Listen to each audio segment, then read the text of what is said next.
Well, good afternoon. We have been looking through the commentary on the book of Isaiah, and earlier today we did chapter 46, and I thought it appropriate that we should slot in between chapter 46 and 47 this teaching on the timeline of Israel. Let's do a summary first. First, a few key points about the nation, the people of Israel. Israel, that is the nation, is over 3,000 years old. Israel was destined to become a great nation. That's a promise. Israel was destined to be a blessing to all nations. Israel is also chosen uniquely as a nation, a special people, planned to be God's witnesses to all of the other nations on the earth. Israel will exist as long as the sun, moon, and stars exist. Israel, or rather a saved remnant, will enter Christ's kingdom on this earth, that is in the millennium period. Now, a brief timeline of key events. God gave Israel her own land, the ancient land of Canaan, through an unconditional covenant with Abraham. Through Abraham's descendants, all nations will be blessed through Israel's Messiah, Yeshua HaMashiach, which is Jesus. God renamed Abraham's grandson Jacob and called him Israel. Jacob's descendants were the 12 tribes of Israel, the Hebrew Israelites. Initially, the term Jew referred only to the members of the tribe of Judah, but later all Israelites were called Jews. In 1003 BC, King David established Jerusalem as the capital of the kingdom of Israel. When he captured it, at that time it was called Salem, and he changed its name to Jerusalem. And he called it the capital of Israel. And despite whatever nations say, God has not changed his mind. It is still the capital of Israel. In 922 BC, the 12 tribes split into the southern kingdom, which was the house of Judah and Levi, and the northern kingdom comprising 10 tribes, which was referred to in the scriptures as the house of Israel. Only 4 Gentile empires were destined to rule over Israel. That was Babylonian Empire, the Persian Empire, the Greek Empire, and the Roman Empire. All the tribes eventually rebelled against God and were scattered by the Babylonians throughout the nations. This is referred to as the diaspora. The Babylonians destroyed Israel's magnificent temple, which was constructed by King Solomon in Jerusalem. Israel's scattering was complete around 586 BC. A remnant of the tribes of Judah and Benjamin returned to Jerusalem to rebuild the second temple. The rebuilt second temple and Jerusalem were destroyed again by the Romans in 70 AD, which was prophesied by Jesus. The Romans renamed the land of Israel, principally Judea, as Palestina, which is now referred to as modern Palestine. At the start of the 20th century, Palestine was still a mix of many peoples with no distinctive Jewish nation or Palestinian people. At the end of the age of the Gentiles, God gathered his scattered people into a promised land. This is now underway. The 1922 British mandate for Palestine sought a homeland for the Jewish nation called Israel. The mandate encouraged Jewish immigration, Aliyah, resulting in a 7,400% increase in about 100 years. On the 14th of May 1948, the Declaration of the State of Israel, born in one day, the promise and the prophecy was fulfilled. Jews are returning in unbelief as prophesied and will suffer tribulation under revived Roman Empire, as recorded in the book of Revelation. Israeli tour guides sometimes say Israel may be 300 miles long, 30 miles wide, but it's 3,000 years deep. They're simply referring to the fact that over 3 millennia, that is 3,000 years of Bible history, is sown in the land of Israel. Others agree. Israel is the very embodiment of Jewish continuity. It is the only nation on earth that inhabits the same land, bears the same name, speaks the same language, and worships the same God that it did 3,000 years ago. That's referred to by Charles Krauthammer, The Weekly Standard, May 11th, 1998. So much for the history of Israel over the past 3,000 years. But this 3,000-year-old nation goes on. Israel was not created in order to disappear. Israel will endure and flourish. It is the child of hope and the hope and home of the brave. It can neither be broken by adversity nor demoralized by success. It carries the shield of democracy and it honors the sword of freedom. And that was John F. Kennedy, President of the United States, spoken before his assassination. The history of Israel started with Abraham. The history of Israel and the Arab nations starts with Abram, later called Abraham. Some 4,000 years ago, Abraham was called by God to go from his home in Ur of the Chaldeans and travel to a land that God would give to him and his descendants. Figure 1, which I'll put up shortly. Scholars date this migration from Ur somewhere between 1900 and 750 BC, and the land in question was Canaan. God said to Abram, "Get out of your country, from your family and from your father's house, to a land that I will show you, and I will make you a great nation." Genesis chapter 12, verse 1. This nation was Israel. At this time, God set about making a people for himself, to be a witness for himself to the nations, and they were given the land of Canaan for perpetuity. Genesis chapter 17, verse 8. Through Abraham, Isaac, and Jacob came the 12 tribes of Israel: Judah, Joseph, Benjamin, Dan, and they inhabited the land God gave them. The area currently known as Israel, including the West Bank, Gaza, and the Golan Heights. Sadly, after the Davidic kingdom around 1000 BC, the tribes of Israel gradually fell away from their God, and through their disobedience were uprooted from their land and scattered throughout the nations. Israel's scattering, the diaspora, was completed around 586 BC. Subsequently, in 70 AD, the Romans committed genocide against the Jews, smashed the temple in Jerusalem, and declared the land of Israel would be no more. Just the same as Iran is saying right now. They want to smash Israel so that Israel will be no more. To this end, they renamed the land of Israel, principally Judea, as Palestina, modern Palestine, which some believe as an attempt to minimize Jewish identification with the land of Israel. Let's look at this in more detail.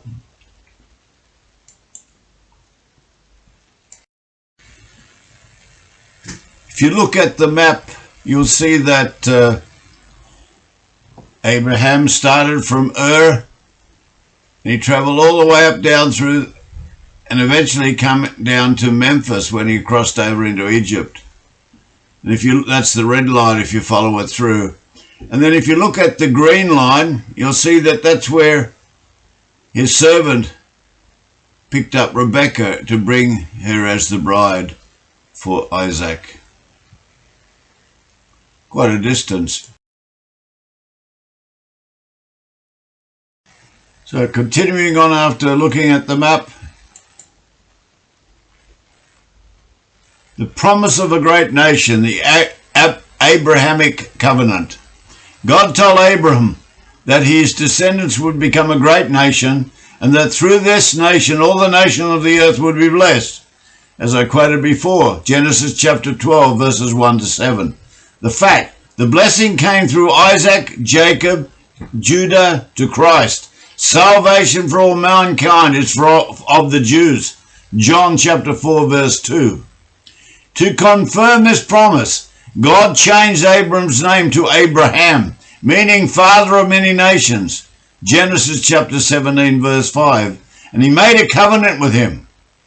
I will establish my covenant between me and your descendants after you. I will give you and your descendants all of the land of Canaan for an everlasting possession, and I will be their God.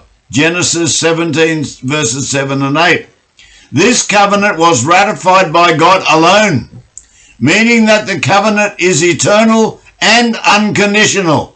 Genesis chapter 15. Now, no matter what governments or the United Nations say, God's word is still the highest authority on this issue. God said it belongs to them, and so it does.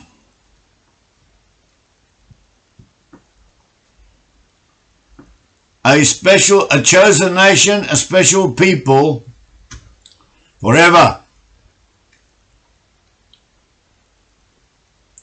It's the next heading.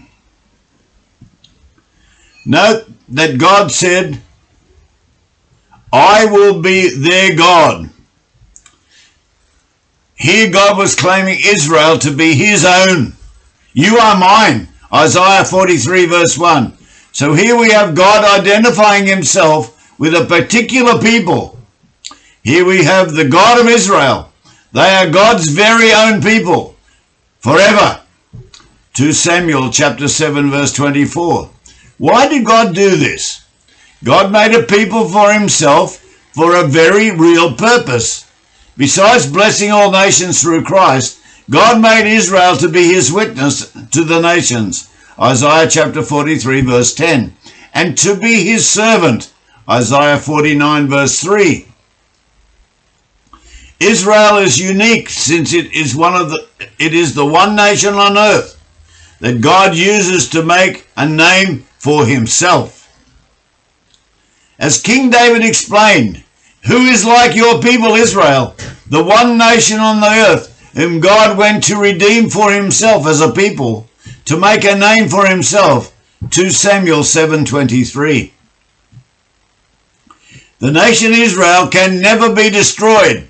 Hello Iran, hello Iraq, hello all of the nations around there. God's word says the nation of Israel can never be destroyed. God chose his servant nation Israel to be his special witness in the world.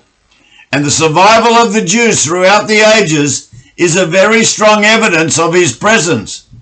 As Mark Twain remarked, all things are mortal but the Jews.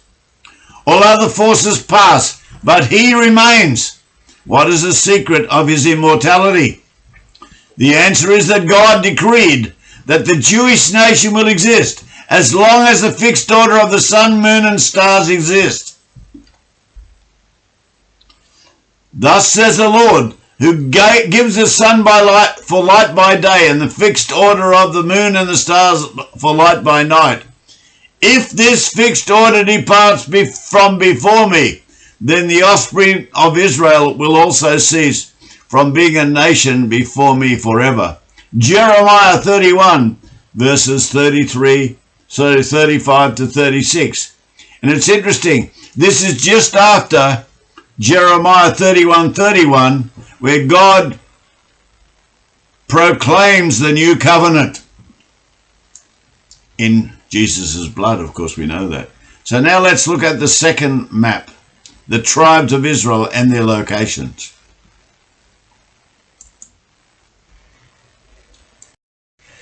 You have probably seen similar maps to this, usually in the back of some Bibles, and it gives the geographic locations of all the tribes, and it's good to know where they are. And you notice right down the bottom in the middle is Edom.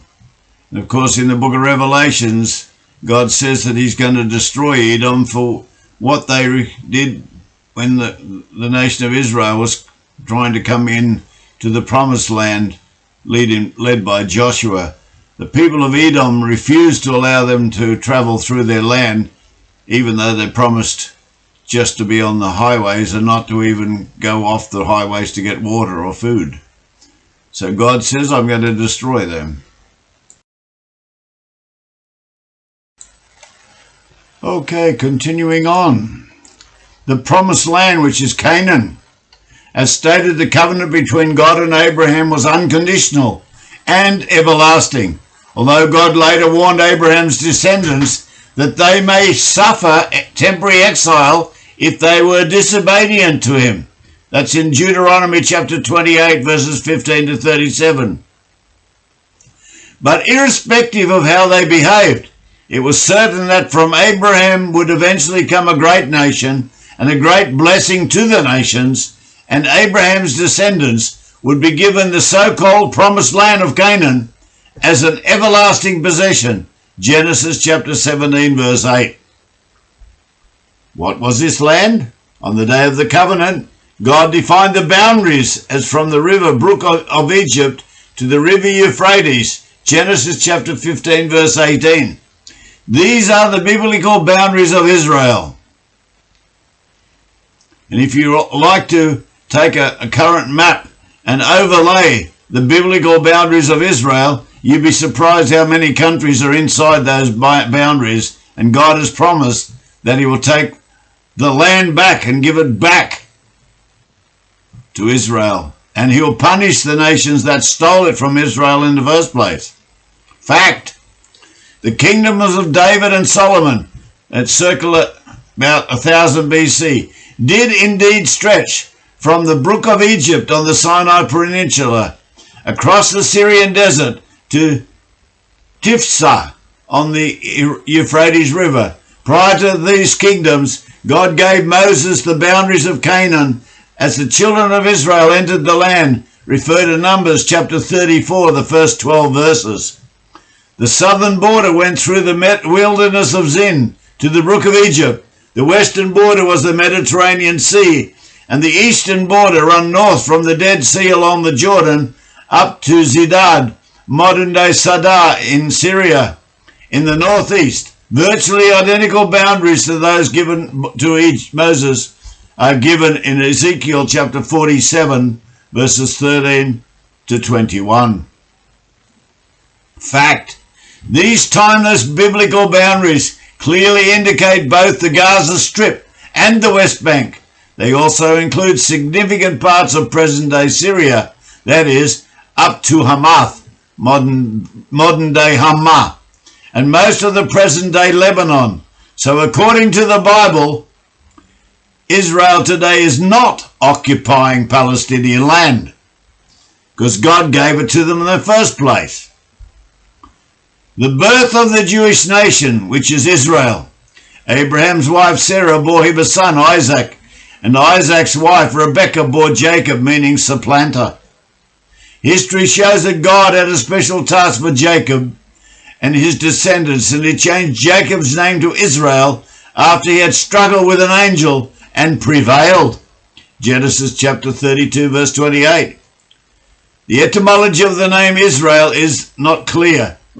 Although Genesis 32:28 implies that Jacob and his descendants would struggle but prevail. The history of Israel confirms this thought. Jacob's descendants, the 12 tribes of Israel, the Hebrew Israelites, have suffered but prevailed for 3,000 years. The descendants of Abraham formed a nation, which is Israel, around 1300 BC, after their exodus from Egypt under the leadership of Moses. But before they could enter Canaan, they had to spend 40 harsh years in the desert, wilderness, the Sinai Peninsula, and it was due to their disobedience and unbelief. They finally settled mainly in the area currently known as Israel, including the West Bank, Gaza, and the Golan Heights. Although the tribe of Benjamin, Gad, Reuben, and part of Manasseh settled on the eastern side of the Jordan River. Let's have a look at the next picture. Oh, it's on picture 2. Which you can see there where they are on the eastern side of the river.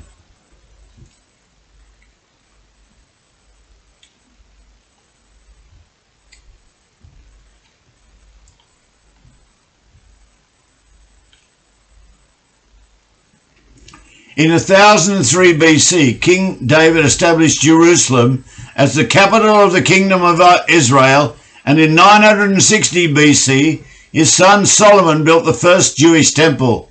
Then in 922 BC, the 12 tribes split into the southern kingdom, called the House of Judah, embracing Jerusalem and Judea, and the northern kingdom comprising 10 tribes and called the House of Israel, or simply Israel, referred to in Jeremiah chapter 11 verse 10. Jews, historically the tribe of Judah, Hebrew Yehudah, gave rise to the term Jew, Hebrew Yehudi.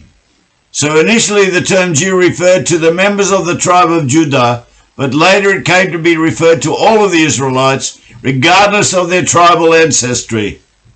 Historically, the Jewish people are generally referred to as the children of Israel, signifying their descent from Jacob. The scattering or diaspora, the house of Israel had a succession of godless kings, and despite repeated warnings from the prophets, they rebelled against God. Eventually, God's warnings gave way to judgments, and he uprooted them from the promised land and scattered them throughout the nations, as was pre-warned by Moses. Now, I want to take special attention to that paragraph, because if God can do it to Israel, he can do it to any nation on earth. So I'll read it again. The house of Israel had a succession of godless kings. And we've seen many nations around the earth in the last 50 years or so who have godless kings or godless parliaments or godless dictators. And despite repeated warnings from the prophets, they have continually rebelled against God. Eventually, God's warnings gave way to judgment, and he uprooted them from the promised land and scattered them around the nations. And we are seeing that happening now, as more and more people are forced to leave their nations because of wars, or disease, or famine. The Lord will scatter you among the peoples. Deuteronomy chapter 4 verse 27. From here on, the house of Israel ceased to be a kingdom, and the Babylonians and others settled in the cities of Samaria in their places. That's referred to in 2 Kings 17:24. The scattering was complete around 722 BC. The house of Judah was also rebellious and eventually suffered the same judgment. History indicates that Nebuchadnezzar invaded Judah and Jerusalem initially in 604 BC. Jerusalem and the temple were destroyed around 597 BC, and by 586 BC, all of the southern kingdoms had been deported to Babylon under Nebuchadnezzar. And we know from history that God said they would stay there for 70 years. Apart from the remnant of the tribe of Judah, Benjamin and Levi, which returned to rebuild Jerusalem, the whole of the national Israel, all 12 tribes, was now dispersed among the nations, and Jerusalem was occupied by Gentile nations. Both kingdoms had broken God's covenant and were now scattered throughout the nations. Jeremiah chapter 11 verse 10 and Deuteronomy chapter 4 verse 27, and in the New Testament James chapter 1 verse 1. The dispersion was completed in 70 AD when the Roman general Titus sacked the city. Fact: at the start of the 20th century, the land of Israel was a mix of many peoples representing some 50 languages. That's according to the 1911 edition of the Encyclopedia Britannica. According to historian Richard Hartman, these communities were ethnologically a chaos of all the possible human combinations, and so did not share a common Arab identity. Moreover, there was no distinctive Palestinian people, and the Israel scattering was still evident. But God promised a faithful remnant. After the southern kingdom of Judah fell to the Babylonians in 586 BC. The land of Judah and Jerusalem remained vacant, at rest for 70 years, until the Lord brought a remnant of his people back to the promised land. After 70 years are completed at Babylon, I will visit you and perform my good word towards you, and cause you to return to this place. Jeremiah 29:11. Why 70 years? Before their dispersion, the house of Israel and the house of Judah refused to observe God's sabbatical and jubilees. So the prophet Ezekiel was told to bring this fact to the attention of the exiles in Babylon through a dramatic act.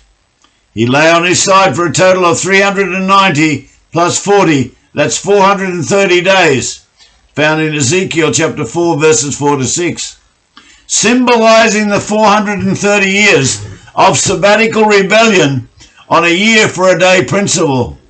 This actually corresponds to 70 Sabbath years, corresponding to the 70 Sabbath years that the land was kept from its rest. So the exiles had to endure 70 years in exile to pay their debt to God. The 70-year span, the years from the first deportation in 605 BC to the first return after, that was in 536 BC, or from the destruction of Solomon's temple in 586 BC to the building of the second temple, which is 516 BC. The return. God was faithful to his promise of the return. And that's confirmed in, I think it's Ezra chapter 1 verse 1. Anyway, when Cyrus the Persian king captured Babylon in 539 BC, the Jewish captives were free to return to Judah, and that's in Isaiah 44 verse 28. The first group of returning exiles arrived in Judah sometime around 536 BC under the leadership of Zerubbabel. A second group returned under Ezra, and Nehemiah led the last group back in 444 BC. In all, a remnant of some 50,000 Jews returned to Judah, but most remained in Babylon. But who actually returned? The book of Ezra states that it was the houses, tribes of Judah and Benjamin, and the priests and the Levites. Ezra chapter 1 verse 5. The tribe of Judah is very significant here. In fact, the Bible speaks more about the tribe of Judah than any other single tribe of Israel. In Jacob's blessing of his sons, he said of Judah, the scepter shall not depart from Judah until Shiloh, the Messiah, comes. Genesis chapter 49 verse 10. So in returning, Judah held the royal symbol of kingship in Jerusalem until Christ came. It is important to note that despite the diaspora and the subsequent persecution over the centuries, God always preserves a faithful remnant of his people. Paul refers to an enduring remnant of Israel. Though the numbers of the Israelites be like the sand of the sea, only the remnant will be saved. At the present time, there is a remnant chosen by grace, referred to in Romans chapter 9 verses 27 and chapter 11 verse 5. At the very end of this age, which is coming very rapidly, it is just a remnant of Israel who come through the times of trial and tribulation, refined by fire and fit to serve the Lord. In the millennium age, Zechariah chapter 13 verse 9, and it is the tribe of Judah who the Lord uses to defend Jerusalem, Zechariah chapter 12 verses 1 to 9. Now let's look at history of the Gentile rule over Israel. From around 586 BC until the modern times, the land of Israel, or Holy Land, was ruled by Gentile powers. 586 to 538 BC, Babylonian Empire, Jews exiled to Babylon, destruction of the first temple. 538 to 333 BC, Persian Empire, some exiled Jews returned to restore the temple, completed in 517 BC. 333 to 63 BC, Greek Empire, desecration of the Second Temple by Antiochus the fourth. 63 BC to 313 AD, Roman Empire, destruction of the restored temple, the Second Temple in 70 AD. 313 to 636 AD, the Byzantine rule. Israel becomes a predominantly Christian country. 636 AD to 1099 AD, Islamic rule. Increased suffering of Jews as Dhimmi under the caliphates. 1099 AD to 1291 AD, the Crusaders rule. Non-Christians, including Jews, are persecuted. 1291 AD to 1517 AD, Mamluk rule, gradual decline of towns, commerce and Jewish communities. 1517 AD to 1970 AD was the Ottoman rule. Further decline of the land, but increasing Jewish population. And we know that in 1917 AD, it was the light horse from Australia that crossed the desert and attacked Beersheba and recovered the well there and marched on into Jerusalem to free the city, which happened on the 31st of October 1917. 1917 to 1948 was a British rule. The 1922 British Mandate for Palestine encouraged immigration, Aliyah. 1948, on the 14th of May 1948, the Jews proclaimed an independent state of Israel and the British withdrew from Palestine. World government. The four historical empires in bold type, Babylonian, Persian, Greek and Roman, are in fact the four great empires prophesied to rule over Israel before the second coming of Christ. Daniel chapter 2 verses 31 to 45. The last one, which is Rome, is very relevant even today, since prophecy strongly suggests that a form of the Roman Empire will be in existence when Christ returns, as Daniel chapter 2 verse 34. For more information, see Israel, Future and World Government. So let's look at the next subheading, End of Gentile Rule. The declaration of the State of Israel in 1948 effectively ended over 2,500 years of Gentile rule over Israel, although Jerusalem itself was not fully liberated until 1967. Some see the taking of East Israel in 1967 by Israeli forces as the fulfillment of Jesus' prophecy. Jerusalem will be trampled by Gentiles until the time of the Gentiles are fulfilled. Luke chapter 21 verse 24. Now let's look at the recent history of Israel, Aliyah and restoration. The scattering of Israel was fulfillment of Bible prophecy, but recent history has also seen the fulfillment of Bible prophecy in the ingathering of Israel. Fact, despite the scattering, God did not destroy national Israel. He simply gave her a writ of divorce, Jeremiah chapter 3 verse 8. There are many prophecies of the ingathering of the national Israel and her remarriage to her God. For instance, in the end time context of the restoration of national Israel, God sets Israel as a banner or a sign to the nations and gathers Israel and Judah from the four corners of the earth. Isaiah chapter 11 verse 12.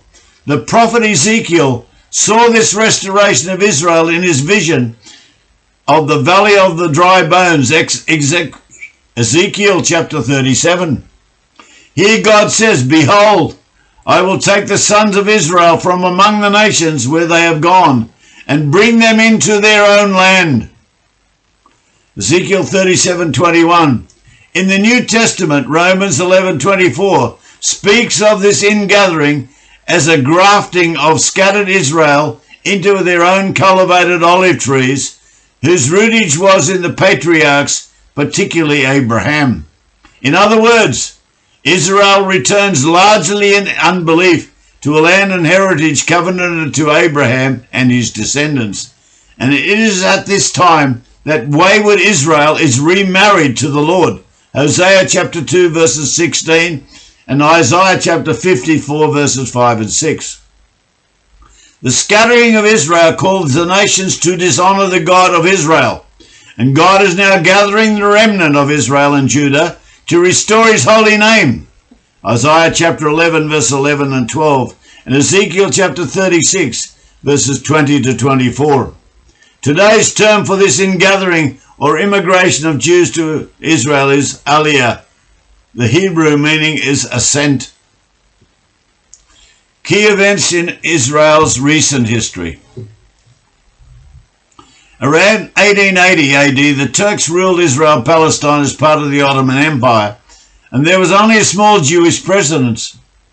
There were about 24,000 Jews living in Israel, amounting to just 8% of the total population. The ingathering commenced in the late 19th century, and the key dates of the historic restoration of Israel are as follows. 1882, start of the first wave of immigration, that is the first Aliyah to Palestine. During 1882 to 1903, some 25,000 Jews emigrated from Russia and Romania back to Israel. In 1897, Theodor Herzl convened the first Zionist Congress in Basel in Switzerland. 1904, start of the second Aliyah, mainly from Russia and Poland. During the next 10 years, some 35,000 Jews emigrated back to Palestine. In 1909, Israel's first kibbutz was founded by young Jewish immigrants from Eastern Europe. Kibbutzism played a key role in Israel's agricultural development, defense, and political leadership.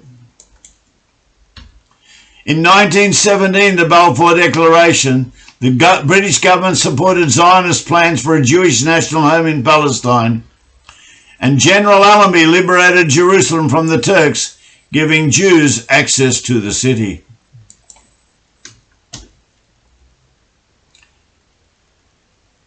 In 1920, the San Remo Peace Conference gave Britain a provisional mandate for Palestine based upon the Balfour Declaration. In 1922, the League of Nations gave unanimous approval for a Jewish national homeland in Palestine and formalized the British mandate. So all of you Arab nations who disagree that Israel is supposed to exist, go back and check your history. You were a member of the League of Nations, and it was an unanimous approval for a Jewish national homeland. In 1947, Arab nations reject the UN partition plan for an Arab state and a Jewish state. They rejected a two-state solution back in 1947. Wake up, you guys! There is only to be one state, and it's the Israeli state. God said it 3,000 years ago. 1947, the Exodus, a refugee ship, was captured by the British off Palestine, and 4,500 Holocaust survivors returned to German prison camps. In 1948, establishment of the State of Israel was declared for Jewish immigration. David Ben-Gurion became the first prime minister. 5 Arab armies, Egypt, Syria, Jordan, Lebanon, and Iraq, then immediately invaded Israel, starting the War of Independence. In 1947, you rejected a UN plan for two-state solution, but in 1948 you went to war. 1948, start of mass immigration to Israel despite the war, averaging nearly 200,000 a year until the early 1950s. In 1949, the UN Security Council Resolution number 62 called for implementation of armistice agreements leading to peace, and Israeli's borders were re-established along the Green Line. As a result of war, Egypt held the Gaza Strip, Jordan held Judea and Samaria, that is the West Bank, and the old city of East Jerusalem. 1950, law of return passed by the Knesset, the Israeli parliament, opening Israel to Jews from over 60 countries. In 1964, the National Water Carrier completed transporting fresh water from Lake Kinneret, the Sea of Galilee, in the north of Israel, to Mitzrayim in the south. A new national water carrier was completed in 2014. In 1967, we had the Miracle War, 6-day war, June 5th to 10th. The armies of Egypt, Jordan, Syria, Lebanon, and later Iraq attacked Israel with the goal to wipe Israel off the map. As a result, all of Jerusalem came under Jewish rule. They were sorely defeated in 6 days. 1973, Yom Kippur War. Egypt and Syria launched a surprise attack on Israel during the Jewish holiday of Yom Kippur. God said that he would always protect Israel from its enemies during their holy festivals. You guys better read your Bible before you decide to a surprise attack on a holy war, because you're fighting against God, you're not fighting against Israel. 1980, Jerusalem completed and united is declared the capital of Israel. So in 1980, Jerusalem was declared in law as the capital of Israel. In 1982, the Hebrew became an official language of Israel. Hebrew and Arabic are currently official languages of Israel. 1984, Operation Moses, a secret operation bringing approximately 8,000 Ethiopian Jews to Israel from Sudan. In 1988, Jordan formally renounced any claim to the lands, West Bank and East Jerusalem, that had been lost in the 6-day war. In 1991, Operation Solomon, a secret operation bringing approximately 14,400 Ethiopian Jews to Israel. In 1994, Israel and Jordan signed a peace treaty, and Israel withdrew troops from Gaza and most cities and towns on the West Bank by 1996. Palestinians authorities took control.